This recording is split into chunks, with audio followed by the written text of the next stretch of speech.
Good morning friends, welcome to my channel our family life. তোমরা কেমন আছো? আশা করি সবাই ভালো আছো। তো দিনটা ছিল জামাই ষষ্ঠীর পরের দিন, বৈকালবেলা। তো এখন আমরা যাচ্ছি বর্ধমান রিলায়েন্স মল। আমরা যেতে যেতে দেখলাম পাশে একটা পেয়ারা গাছে দুটো পেয়ারা ধরেছিল। চটপট করে পেরে নিলাম। দিদিদের তো সবসময় বর্ধমান আসা সম্ভব না, এসেছিল জামাই ষষ্ঠীর জন্য। তাই দিদি বলল, চল সবাই মিলে ঘুরে আসি একবার শপিং মল।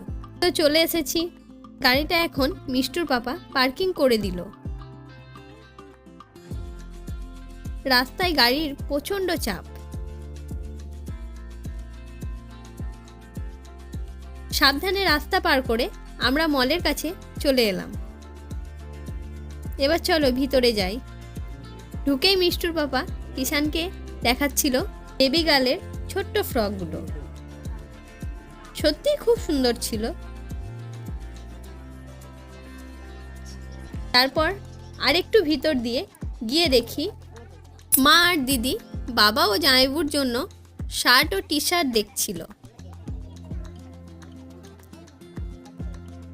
এখানে মিষ্টুর পাপার জন্য মা একটা জামা চয়েস করছিল। অলরেডি মিষ্টুর পাপা ট্রায়াল রুমে চলে গেছে ট্রায়াল দিতে দুটো শার্ট নিয়ে। এদিকে দিদি একটা শার্ট দেখছিল। চলো ট্রায়াল দিতে গেছে, দেখি কোন শার্টটা কেমন লাগছে। এই শার্টটা ভালোই ফিটিংস হয়েছে, বেশ ভালোই মানাচ্ছে।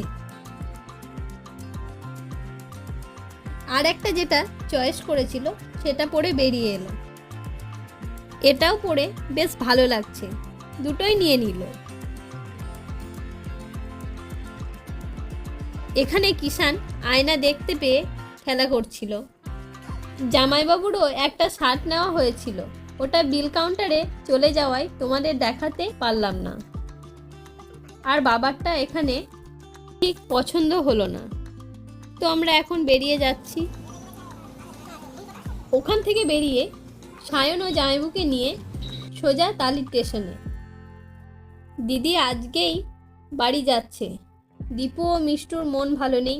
দীপু বাড়ি যাচ্ছে বলে ওর মন খারাপ, ও মিষ্টুর দাদা ও পিপি বাড়ি যাচ্ছে বলে ওরও মন খারাপ। ঘড়িতে এখন 6:35 বাজছে। থাকতে থাকতে একটা লোকাল গাড়ি ঢুকলো।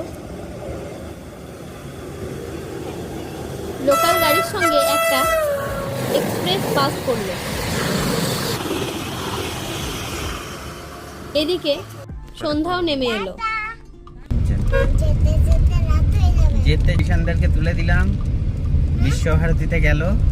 তালিতে এখন কত জ্যাম দেখো। আমাদের ভাগ্য ভালো যে এখানটাই রেল গেট পেরোতে হবে, তাই তো? তো চলো আজকের ভিডিওটা এইটুকুই। Tata bye bye. পরের ব্লগে জানো আবার দেখা। তাই না? পাপা বলছি যে আমাকে